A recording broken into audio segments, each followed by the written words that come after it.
93년도에 개봉한 영화 중에 도망자라는 영화가 있어요.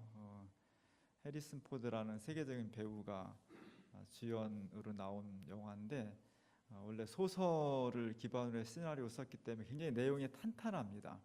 굉장히 재밌는 영화고요. 지금 봐도 25년이 넘은 지금 봐도 재밌어요. 한 중견 의사가, 아주 유명한 의사가, 미국 사회에서 의사는 엘리트죠. 아름다운 부인과 함께 안정된 직장, 좋은 가정, 나무랄 것 없는, 부족할 것 없는 행복을 누리며 살고 있었는데, 그리고 그 행복과 안정이 깨지지 않을 것 같았는데 정말 뜻하지 않게 자기 아내가 살해를 당합니다. 너무 깜짝 놀라운 충격이죠. 더 무서운 것은 자고 일어나니까 자기가 범인으로 몰린 거예요. 그래서 이 사람이 체포가 되고 유명했던, 안정적이던, 행복했던 가정이 하루아침에 풍비박산이 나고요. 아내는 죽고 자기는 살인범으로 몰리고 뭐 이런 불행이 어디 있습니까? 그리고 체포돼서 감금되는 그런 상황에서 극적으로 탈출을 하죠. 그리고는 이제 자기가 진범을 잡는 거예요. 뭐 의사가 싸움도 잘하고요, 머리도 좋고 잘 피해 다니고. 근데 경찰 입장에 보면은 이런 흉악범이 없는 거죠. 아주 엘리트에다가 자기 부인을 살해하고 탈출해서 도망을 다니니까 이건 반드시 잡아야죠.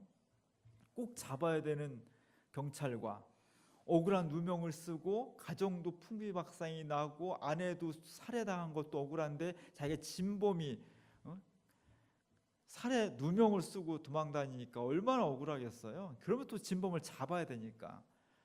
잡았겠어요? 못 잡았겠어요? 영화는 꼭 잡지요. 꼭 잡습니다. 어쨌든 나중에 뭐 진범을 잡고 누명을 벗게는 되었지만 그 도망다니는 과정에서 그 얼마나 피곤하고 힘들고 억울하고 고통스럽고 그런 모습들이 잘 나와져 있습니다. 도망한다는 것이 힘든 거예요. 한 70년대, 80년대에는 민주화 운동하는 사람들이 많이 도망다녔습니다. 군부 독재에 의해서 수배령이 떨어지면 불의한 권력에 조금 바른 소리만 한마디만 해도 저러면 나쁜 놈 이렇게 규정을 하고 잡으러 다녔거든요. 잡히면 어떻게 돼요?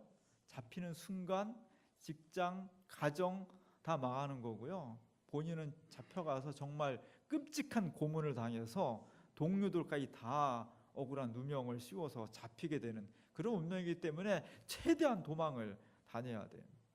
이런 때 도망 다니는 그냥 도망이라고 안 하죠. 뭐라 그랬어요? 도발이 친다 그래서 도발이. 70년대 80년대 때 민주운동하는 학생들, 민주인사들, 노동자들 이런 사람들이 많이 도발을 쳤습니다. 근데 그게 굉장히 힘든 거예요. 자기를 쳐다만 봐도 혹시 저 전단지를 보고 나를 신고하려고 하는 거 아닐까? 집에만 가면 되는데 집에도 못 가고 아는 사람한테 가 있자니 경찰이 이미 다 파악을 하고 있어서 웬만큼 아는 사람은 거기 형사들이 따라다니는 거죠. 그러다 보니까 돈도 없고 쫓겨다니고 힘들고 배고프고 억울하고 불안하고 위험하고 병에 걸려도 병원도 제대로 못 가고 뭐 너무너무 힘든 삶을 살 수밖에 없는 겁니다. 우리 이하 원로 목사님도 감옥을 3번이나 가셨죠. 민주화 운동하는 것 때문에. 79년도에 긴급조치 9호 때 잡히신 모습인데 저 만나면 가끔 그런 얘기를 하셨어요. 도망다니는 게 참 힘들다.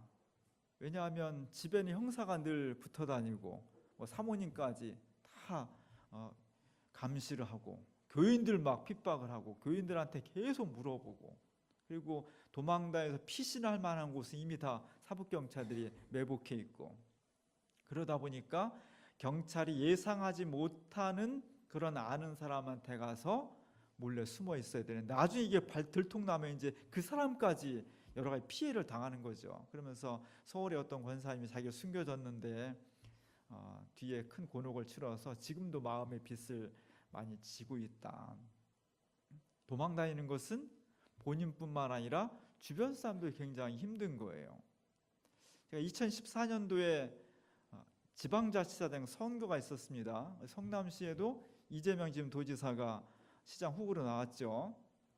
이재명 도지사가 선관위에 등록을 해가지고 그 선거 팜플렛을 쭉 보냈어요. 거기 맨 앞에 보면 이런 얘기가 나옵니다. 자기가 이해학 목사님과 뭐 우리 교인들 여러분들하고 같이 이제 시민운동을 하며 변호사로서, 그 중에 가장 중요한 건 지금 거의 완공이 된 성남시 의료원이었죠.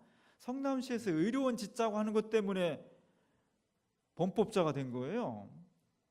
이렇게 수배가 내려가지고 도발을 친 거죠. 어디서?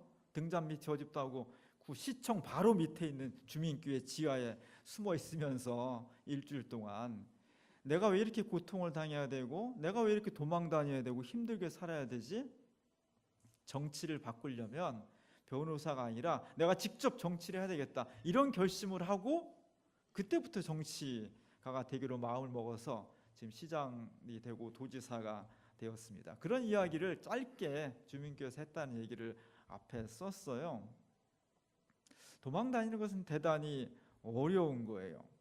도망 자체에는 의미가 있습니다. 사실은 그 도망 속에서 여러 가지 결단도 하게 되고 새로운 역사를 만나기도 하지만 도망다의 삶은 굉장히 피곤한 거예요. 위험하고 불안하고 가정이 깨지고 사람들은 미안하고 제대로 된 삶을 살 수가 없습니다. 그래서 대부분의 도망다니는 사람들이 끝까지 도망다닐 수 있기도 해요. 그런데 대부분 중간에 다 어떻게 해요?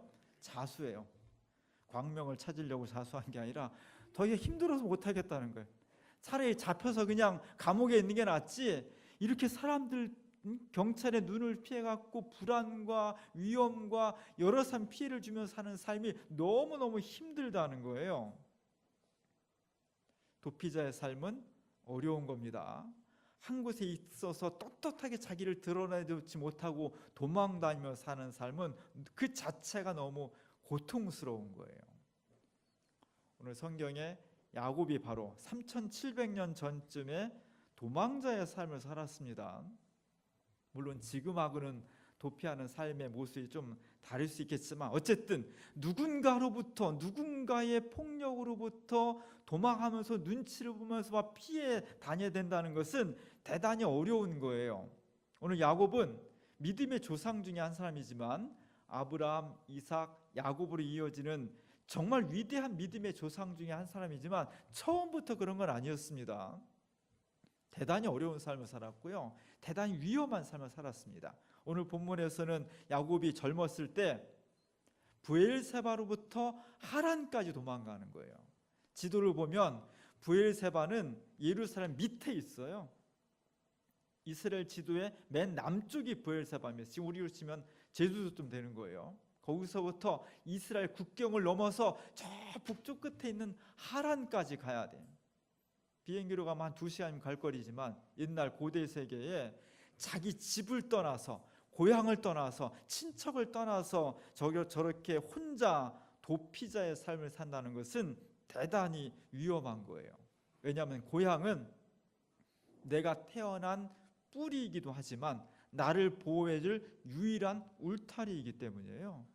그 근거진 고향을 떠나 혼자 떠나간다. 이건요, 그 중간에 나쁜 사람을 만나서 그냥 죽임을 당해도 아무런 보호막이 없는 거예요. 어떤 어려움을 당해도 그를 보호해 줄 수 있는 근거가 없게 되는 거예요. 그래서 대단히 어려운 겁니다. 차라리 아무도 안 만나는 게 행복한 거예요. 짐승을 안 만나고도 행복한 거예요. 그렇게 지금 하란을 향해서 가는 그 사람이 야곱입니다. 마음 같아서는 100번이라도 다시 이 길을 돌이켜서 자기의 부모가 있고 친척이 있고 안정이 있는, 자기 집이 있는, 편안하게 잠을 잘 수 있고 쉴 수 있고 먹을 수 있는 고향으로 돌아가고 싶은 마음이 굴뚝 같겠죠. 그러나 갈 수가 없는 거예요. 왜냐하면 거기는 자기를 원수부득하면서 잡히거나 하면 당장에 죽이려고 하는 애서가, 분노 게이지가 막 올라오겠어. 지금 기다리고 있으니까 돌아갈 수 없고 죽으나 사나 저 길로 가야 되는데 그 도망자의 삶이 너무나 피곤하고 어려운 겁니다. 오늘 그 장면을 한 400년 전에 호세 리베라라는 화가가 오늘 주보에 나와 있는 야곱의 꿈이라는 그런 제목으로 그림을 그렸습니다. 야곱이 노숙을 하고 있죠. 노숙을 하고 있는 곳에 아무것도 없습니다. 하늘은 밤에서 그렇긴 하겠지만 어두운 구름들이 많이 놓여져 있습니다. 그것은 마치 지금 야곱의 내면적인 상황, 야곱의 마음과 상황이 매우 어둡고 그리고 불투명하고 불안하다는 것을 보여주고 있습니다. 나무가 하나 있죠. 기왕 그리는 거 멋진 나무, 폼도 멋있고 크고 그늘도 지고 열매도 주렁주렁 열매는 그런 느티나무나 올리브나무나 큰 거 그릴 수 있잖아요. 근데 이 나무를 이렇게 비스듬하게 똑바로 자라지 못하고 거의 누워 있습니다. 나무도 가지도 많이 잘려져 있어요. 죽은 건 아니죠, 나무가. 그러나 온전한 나무라고 말할 수가 없는 겁니다. 야곱의 삶이 죽은 건 아니에요. 살아있긴 살아있어. 그러나 정말 생명 충만한 행복한 아름다운 보람찬 그런 삶이라고 말할 수 없는, 살아있지만 살았다고는 말할 수 없는 그런 삶을 저 나무로 이렇게 상징적으로 표현해 주고 있는 것 같습니다. 오늘 이 본문의 핵심 중에 하나는 그렇게 누워서 돌베개를 베고 잠을 자는 야곱이 꿈을 꿨다는 거예요. 꿈을 꿨는데 그 꿈의 내용이 하늘 끝에서부터 땅 끝까지 사다리가 내려져 있고 거기에 천사들이 오르락 내리락 했다는 겁니다. 여러분이 이 장면을 그린다면 어떻게 그리겠어요? 어디에 초점을 두겠어요? 이 장면을 수많은 화가들이 그렸는데 많은 사람들이 천사에 초점을 두었습니다. 신기하잖아요. 하늘에서 땅까지 사다리가 쫙 내려져 있고 아름다운 천사, 영롱한 천사들이 거기를 왔다 갔다 하는 거예요. 이 장면이 너무나 화려하고 멋지고 눈길을 끄는 매력적이죠. 그래서 수많은 화가들이 그 장면을 굉장히 부각을 시켜서 그림을 많이 그렸습니다. 근데 이 화가는 좀 달라요. 그리긴 그렸는데 천사들을 눈을 크게 뜨고 잘 봐야 천사가 보이지, 그냥 얼핏 보면은 어두운 하늘에 밝은 것만 보이는 것처럼 보여요. 제가 이 사람한테 왜 그랬냐고 물어보질 못해서 잘 모르겠지만 제 생각엔 꿈은 꿈이라는 거예요. 이 화가의 초점은 지금 야곱이 꿈을 어떻게 꿨냐, 초현실적으로 현실과 떨어진 그곳에서 무슨 일이 일어났냐, 그것이 무의미한 것은 아니지만 핵심은 꿈이 아니라 현실이라는 거죠. 지금 야곱이 처한 현실은 아무도 없는 곳에서 위험에 노출되어 있는, 힘들고 배고프고 지쳐있고 누울 자리 하나 없는, 이불 하나 없는, 집 한 칸 없는, 텐트 하나 없는 그런 곳에서 노숙을 하는 거예요. 맨몸으로 노숙을 하는 거예요. 그래서 베개도 없어가지고 옷 하나 벗어서 돌 위에다가 베개를 깔고 누워서 아무런 보호막 없이 자는 겁니다. 얼마나 피곤한 저 사람, 신발도 못 벗고 자요. 발에는 그냥 하루 종일 돌아다녔으니까, 걸어왔으니까 때가 막 껴있고 먼지가 묻어있고 피곤에 점철된 그런 삶, 그야말로 야곱의 삶은 도발이 치는 피곤으로 점철된 그런 안타까운 삶이 되는 겁니다. 오늘의 핵심은 이렇게 피곤하고 어려운 삶, 그리고 야곱 개인의 인생을 보더라도 승리자가 아니죠. 형 에서를 속이고 아버지까지 속이면서 장자권과 축복권을 빼앗았을 때는 내가 정말 잘했어, 나 이렇게 똑똑하지, 이렇게 말할 수 있었지만 그 야곱의 자신 있고 당당하고 똑똑한 모습은 다 사라졌고요. 지금은 형 에서한테 쫓겨서 목숨을 지금 왔다 갔다 해야 되는, 고향으로부터 쫓겨나고 자신은 정말 험난한 길을 갈 수밖에 없는 그 과정에서 어떤 보호막도 없이 지치고 배고프고 불안하고 위험하고 위험이 도사리고 있는 그곳에서 아무런 도움도 없이 누워있는 그런 모습이에요. 인생의 패배자죠. 실패자죠. 루저예요.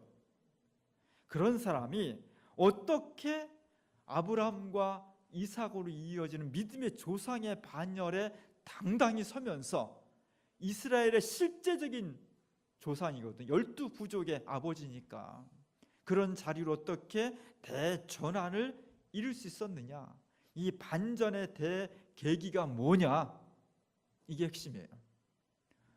우리가 똑같이 저렇게 누울 곳도 뻗을 곳도 안심할 곳도 어떤 보안 장치도 없이 마치 혼자 내동댕이 쳐진 것처럼 위험하고 힘들고 어려운 인생의 도망자처럼 살아가는 그런 상황을 만났을 때 그냥 거기서 도태되는 것이 10명 중에 9명이거든요. 근데 어떻게 해서 야곱은 그 상황을 반전시켜서 실패자가 아니라 새로운 역사의 주인공이 될 수 있었을까? 오늘 그것이 28장 15절에 나와 있습니다. 내가 너와 함께 있어 어디로 가든지 너를 지키며. 하나님께서 아무것도 아닌 야곱에게 나타나셔서 내가 너와 함께 할 것이다, 함께 있을 것이다. 그래서 내가 어디로 가든지 내가 너와 함께 있으며 너를 지켜줄 것이라는 약속을 하셨다는 거예요. 야곱이 재기할 수 있었던, 자신의 인생을 완전히 뒤집어서 반전의 역사를 쓸 수 있었던 가장 중요한 핵심 요소는 하나님께서 야곱에게 이 놀라운 축복의 약속을 해주셨다는 겁니다. 하나님이 그의 삶을 지켜주시고 그가 어디로 가든지 함께 동행하셨기 때문에 이것이 가능했다는 거예요. 내가 내 인생을 변화시키고 축복의 주인공이 되는 것은 그 첫 번째 결정권은 나한테 있는 것이 아니라, 야곱에게 있는 것이 아니라 하나님께서 그에게 은총을 베풀어 주셨다는 겁니다. 이게 핵심이에요. 이게 기독교 복음의 핵심입니다. 우리가 살아가는 것, 축복을 누리는 것, 행복한 것, 성공하는 그 모든 것의 첫 번째 요건은 인간의 노력 이전에 하나님께서 우리와 함께 하시기 때문에 가능하다는 것이 복음이에요. 이것을 받아들이는 겁니다. 이것을 믿음으로 인정하는 겁니다. 이것이 기독교 신앙입니다. 그러면서 오늘 야곱이 내가 모르고 있었는데 여기가 바로 하나님께서 계신 하나님의 집이로구나, 이렇게 고백을 했다는 거예요. 오늘 한 3700년 800년 전에 이 약속은 특정한 시간에 특정한 사람인 야곱에게만 주어진 약속이었습니다. 그런데 우리 모두는 행복한 사람들이에요. 왜냐하면 이 약속이 예수 그리스도를 통해서 모든 사람에게 주어진 보편적인 약속이 되었습니다. 예수 그리스도의 십자가를 통해서 이제는 야곱에게만 주어진 약속이 아니라 우리 모두에게 다 하나님께서 그런 은총을 베풀어 주신 겁니다. 그래서 주님께 너무나 감사한 거예요. 오늘 이 약속을 받고서 야곱이 이렇게 고백을 합니다. 16절 17절에 보면 여호와께서 과연 여기 계시거늘 내가 알지 못하였도다. 이것은 다름 아닌 하나님의 집이다. 하나님이 나와 함께 하셨는데 이제까지 나는 혼자인 줄 알았는데, 그래서 불안하고 위험하고 불평하고 어찌할 줄 몰랐는데 지금 보니까 하나님께서 나와 함께 하셨구나. 하나님의 집이 저 멀리 신전 속에 있는 것이 아니라 내가 있는 곳 하나님께서 함께 하시는구나. 하나님의 집이 바로 여기로구나. 그 말씀을 믿음으로 받아들였다는 겁니다. 이게 중요한 거예요. 오늘 하나님께서 예수 그리스도를 통해서 우리에게 이 약속을 해주시는 겁니다. 이 약속을 믿음으로 받아들이는 사람에게 인생의 전환이 오는 거예요. 나아가서 중요한 것은 야곱이 정말 지혜로운 사람인데 그 약속을 믿음으로 받아들이면서 서둘러서 이 약속을 기념하는 의식을 거행했습니다. 오늘 18장 18절 19절에 보면은 베개를 삼았던 돌을 가져다가 기둥으로 세우고 그 위에 기름을 붓고 그곳 이름을 베델, 하나님의 집이라고 했다는 겁니다. 자기에게 주어진 그 놀라운 체험을 바로 서둘러서 미루지 않고 건너뛰지 않고 그가 그 체험을 의식을 통해서 기념하면서 자신의 삶에 각인을 시켰다는 거예요. 이게 대단히 중요한 겁니다.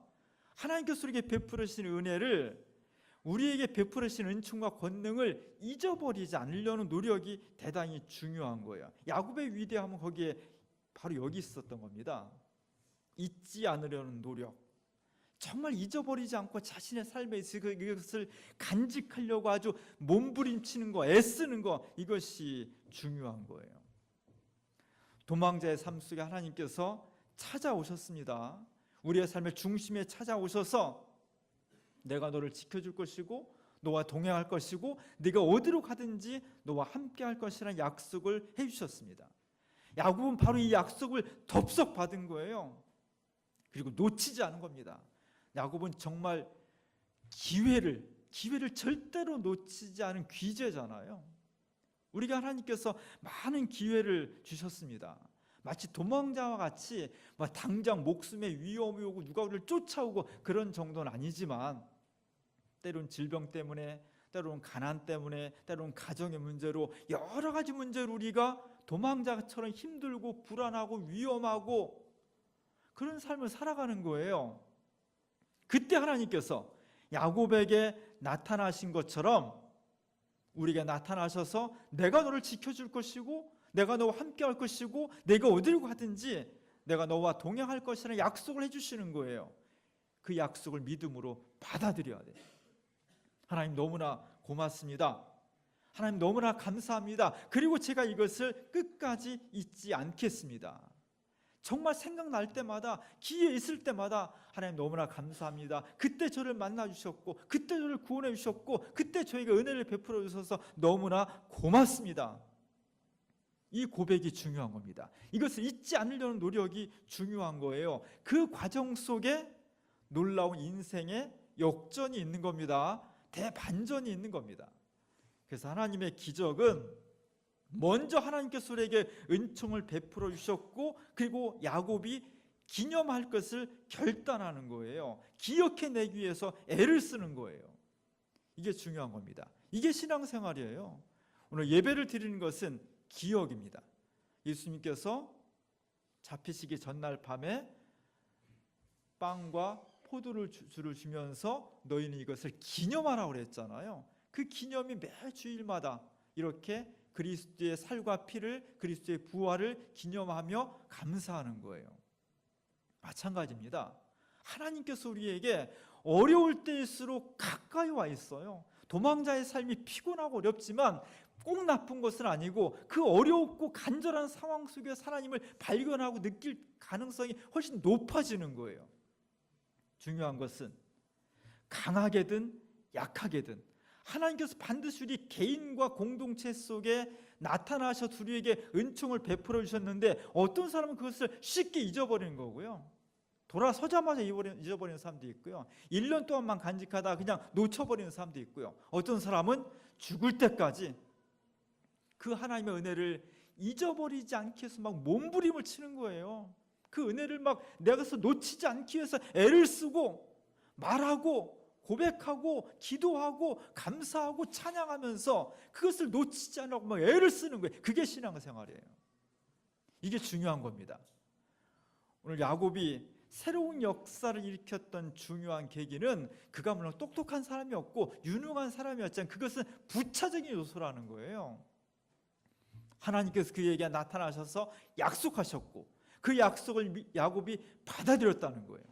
그리고 그 약속의 체험을 잊어버리지 않기 위해서 그는 자기가 베고 잤던 돌을 바로 일어나자마자 잊어버리지 않기 위해서, 꿈을 잊어버리지 않기 위해서 일어나자마자 기름을 붓고 기념을 했다는 겁니다. 그리고는 평생 동안 이 사건을 마음속에 간직했을 거예요. 그것이 지금은 비록 패배자였고 도망자였고 실패자였고 루저였지만 그가 그 인생을 대전환을 겪어서 아브라함과 이삭과 야곱으로 이루어지는 이스라엘 민족의, 이스라엘 역사의 주인공이 될 수 있었던 가장 핵심적인 이유입니다. 제가 전에 한번 말씀을 드렸는데 우리 시대의 석학 중에 이어령 선생이 자기 딸을 통해서 신앙을 갖게 됐잖아요. 그러면서 이런 이야기를 했습니다. 영성이란 뭐냐 도대체? 영성이란 뭐냐? 영성이라는 것은 어떤 재밌고 매력적이고 화려한 축제가 막 열리는 어떤 공간을 문 앞을 슬쩍 지나가다가 문이 요만큼 열려져 있어 그 안을 슬쩍 들여다본 것, 그때의 신선함, 그때의 매혹, 그때의 화려함, 그때의 어떤 놀람, 이런 것들을 슬쩍 지나가고 말았지만 평생 동안 그걸 가지고 싸우는 거라는 거예요. 그것을 잊어버리지 않기 위해서, 그것을 놓치지 않기 위해서. 이 말이 굉장히 중요합니다. 이거야말로 정말 하나님께서 내가 내 인생 가운데 베풀어 주신 여러 가지 은총이 있는데, 가장 중요한 것은 예수 그리스도의 십자가와 부활의 은총이지만, 그것과 함께 우리가 인생을 돌아보면 내 인생과 우리 가족들에게, 우리 가정과 일터 속에, 또 역사 속에 수많은 은혜와 하나님의 역사가 있었어요. 우리가 너무 쉽게 잊어버리는 거예요. 우리에게 주신 은총을 잊어버리지 않기 위해서 싸워야 돼. 투쟁해야 돼. 이거야말로 정말 옛날식으로 가열찬 투쟁을 해야 돼요. 혹시 잊어버릴까 봐. 왜? 우리는 망각의 존재이니까. 하나님께 베풀어 주신 그 놀라운 구원의 은총도 너무 쉽게 잊어버리는 존재들이니까, 잊어버리지 않기 위해서, 하나님의 그 은혜를, 권능을 잊어버리지 않기 위해서 붙잡고 아침마다 저녁마다 틈날 때마다 정말 치열한 투쟁을 해야 돼요. 그 결과가 우리가 지금은 비록 도망자의 삶처럼 어렵고 힘들지만 이 현실을 뒤집어서 정말 하나님이 원하시는 행복과 기쁨과 풍성한 삶을 우리를 인도해 주신다는 겁니다. 오늘 그것을 야곱이 우리에게 보여주고 있는 거예요. 인생에 반전이 필요하신 분, 지금이 너무나 좋다 하시는 분들은 더 계속 은혜를 찬양하시고요. 정말 인생이 반전이 필요하신 분들, 나뿐만 아니라 우리 가정 속에 이 약속의 말씀을 꼭 받아들이십시오. 그리고 그것을 잊어버리지 않기 위해서, 하나님이 나를 얼마나 사랑하시는지를 잊어버리지 않기 위해서 정말 노력하십시오. 애쓰십시오. 싸우십시오. 그러면 우리가 어느 순간 내 삶의 모습이, 우리 가정의 모습이 정말 많이 달라졌구나, 이렇게 반전이 됐구나, 마치 야곱의 삶처럼 그것을 온몸으로 느끼며 고백할 때가 올 것입니다. 이 은혜가 우리 가운데 있을 수 있기를 주님의 이름으로 간절히 축원합니다.